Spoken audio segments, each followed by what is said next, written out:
G'day Bomber fans, we've added 4 new players to the side for season 2024, so now we have to look at how they fit into our team. Today I'm going to create an Essendon best 22 or 23 with a sub, the team I think we would perform the best with. Now I want to make a few rules known before I start. This is a fully fit team, so every player is available to play. They are considered, looking at you, Sam Draper and Dylan Shield, and also this was really hard. There are a few players super unlucky not to be in this team. I don't feel good about it. I'm sure to ruffle some feathers. If I have, let me know down below what you would have changed. I would love to be proven wrong and change up my preferred team because of what you guys say. It's an open space for a discussion, really hard topic to talk about this early before the season. Let's get into our defense. It's looking a lot more solid, but there are some really tricky calls to make this early. We start here with the full back line, which is a really impressive one. Andy McGrath, our vice captain. I think in a lot of ways his transformation down back in defense shapes the way we line up, which I will discuss a bit later, but McGrath can lock down on small forwards, can rebound with speed. His ball use is questionable at times, but you can't deny the impact he has back there. Ben Mackay, the most expensive player in the league next year. I love the amount of flack we're getting from those not understanding the contract situation. It's like he's earning 1.5 million every year, but he is genuinely going to help make this team better. You can't deny that. He not only has elite intercept marking numbers, but he brings a big body down back. We shouldn't get bullied by big forwards anymore as badly as we have in the past few seasons. I think he does a lot in freeing up Jordan Ridley. Ridley at his best is roaming on less dangerous forwards and impacting other contests. He was forced to move around way too much to play on opposition key forwards when BCT was getting beaten last year. We hopefully shouldn't see that anymore. I hope we see Ridley like he was back in 2020 with help from Hooker and Hurley.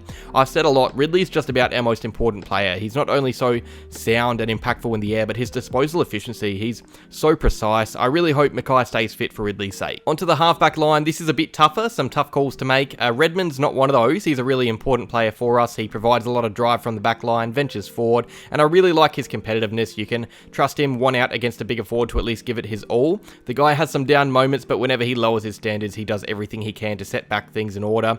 Jaden Laverty, this one's a little bit harder. Many are going to say Zach Reed. I just don't think we've seen enough of him yet. I fully expect him to eventually challenge for Laverty's spot, but if I was to pick a best team right now, which is what I'm doing, I am picking the more experienced Laverty, a bit smaller but really strong, really competitive like Redmond. I think he's our second best key defensive lockdown player right now. And finally, the toughest spot in defense to pick. I feel like whoever you choose, it completely changes the outlook of the team. You can select Jake Kelly to play on a smaller forward to free up McGrath and his rebounding game. You can play Nick Hine to give us more speed and power out of defense, but does that make us a leakier team? And we have McGrath for that anyway. I think the best option right now is Dyson Heppel. I reckon a cool, calm, collected head down there makes us it makes us more defensively accountable, or at least possible to be more defensively accountable. Hind is fantastic at providing attack from defense, but he isn't the most sound halfback. I actually filmed this video before having Hind in the team, but then thinking back on our most solid performances as a side, Hind wasn't there as much, so I changed it up.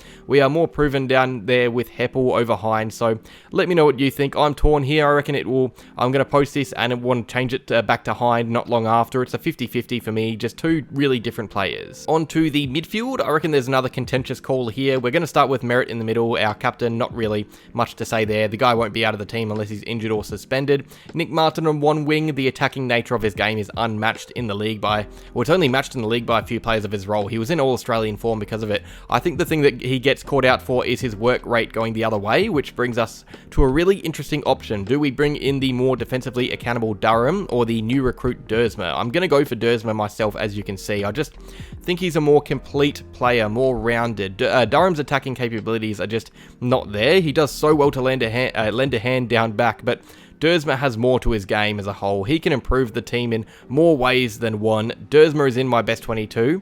Don't worry, Durham will be talked about later as well. Let's go through the engine room. Obviously, Merritt is there.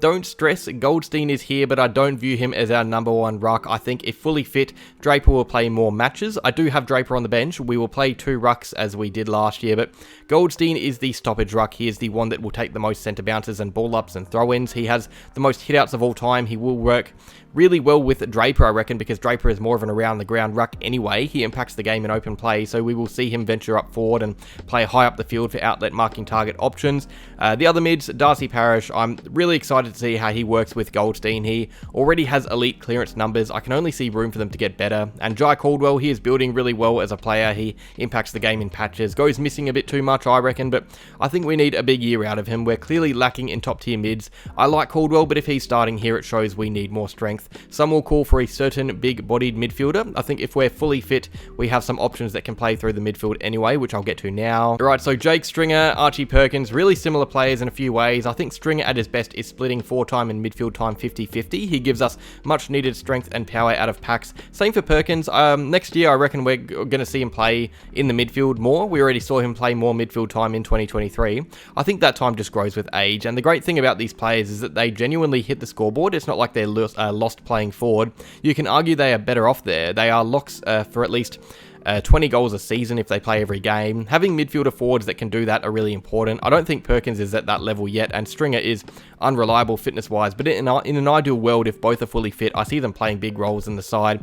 And Harry Jones, another really unreliable player, still very young, very undeveloped in a lot of ways, but I see the vision. The kid has potential. That 2021 season proved that. If he can stay fit for a whole year, I think we see him build on that potential. He's a great kick, good timed leaper and leader, good in the air for a twig. I like him as a potential more mobile partner to Peter Wright. And onto the deepest line, we obviously have Peter Wright. I think he is the player in this forward line whose name should constantly remain on the team sheet. People were way too hard on him in 2023. The guy was going at almost 2 goals a game, and people were saying Essendon don't need him. It was a bit silly at times. He's our biggest marking target, often overused, that is a fact, but he can tear games apart. He finishes off hard work through elite goal kicking, really valuable for us. Kyle Langford, our third key forward. There is definitely an argument for Essendon lining up with just Langford and Wright, so Draper can rest forward more without clutter, but I think Langford's biggest asset is his versatility. He can play out of position and play there well. He wasn't even a key forward until the year started. He wasn't even a forward until the year started. He was training in defence and playing there until round 3, I think, from memory.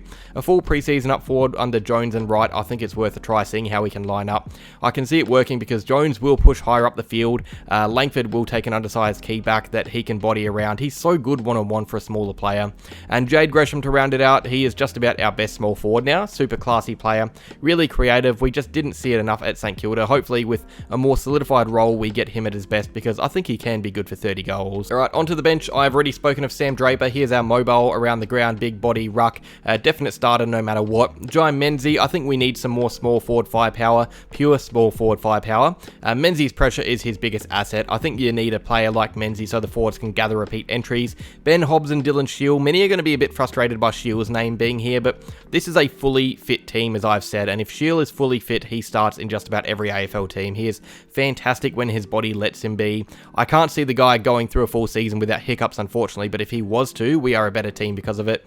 And Hobbs, easy decision, really. I think his work ethic and attack on the ball is exactly what we need. Still only 20, so long to go in his career. Finally, for the bench, I don't have anyone named as the sub, but it's hard not to think Sam Durham is the odd one out. I just think with Dersma, you have less reason to keep Durham in the starting 22. I reckon he impacts the game in patches anyway. He isn't a consistent performer, but he performs consistently. You can always back him to have 5 or 10 minutes that changes the flow of a game. I think as a sub, he can really help through that. Now, here is the full team. A few really interesting topics to come out of it. I think, first of all, looking at our ideal 22 or 23, we clearly don't have a big enough midfield or a strong enough midfield, and looking at our forward line, it's not all that. We need another big name, because right now it lacks in a few different things. I think it's easy to defend and just not that much of a threat. So players unlucky to miss out. Setterfield, I just don't think he's proven as much as Shield or Hobbs or Caldwell. He has had a few good games, but a few quiet ones as well. I like the idea of him. I hope he stays fit, because he does also have that little defensive cameo up his sleeve as well.